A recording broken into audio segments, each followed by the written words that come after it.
వరంగల్పై CM Revanth Reddy వరాల జల్లు కురిపించారు. ఈ నగరానికి ఎయిర్పోర్ట్ తీసుకొస్తున్నామని వెల్లడించారు.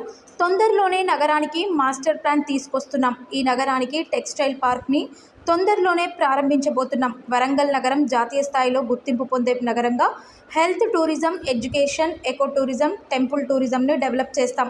రాష్ట్రంలో అత్యధిక ప్రాధాన్యత ఇచ్చే నగరంగా వరంగల్కి మా ప్రభుత్వం ప్రాధాన్యత ఇస్తుందని అన్నారు. ఈ నగరానికి ఎయిర్పోర్ట్ తీసుకొస్తున్నాం తొందరలోనే.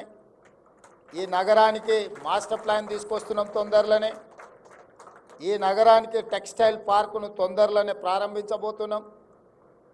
ఇది జాతీయ స్థాయిలో గుర్తింపు పొందే నగరంగా health tourism, education and echo tourism, temple tourism ఇవన్నిటిని ఒక వరంగల్ నగరంలో చేయగలిగిన స్కోప్ ఉన్న నగరం. తప్పకుండా వాటన్నిటి మీద ఫోకస్ పెడతాం.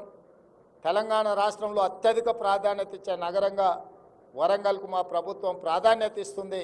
అందుకే ఈరోజు మధ్యాహ్నం నుంచి ఇప్పటి వరకు వరంగల్ నగర అభివృద్ధికి సంబంధించిన సమీక్ష సమావేశం ఏర్పాటు చేసుకున్నాం. నేను ఫ్రీక్వెంట్గా వరంగల్ నగరానికి పర్యటనకు వస్తూనే ఉంటా. మెడికవర్ వల్ల ఈ ప్రాంత ప్రజలకు మేలు జరిగిందని నేను వినాలనుకుంటున్నా.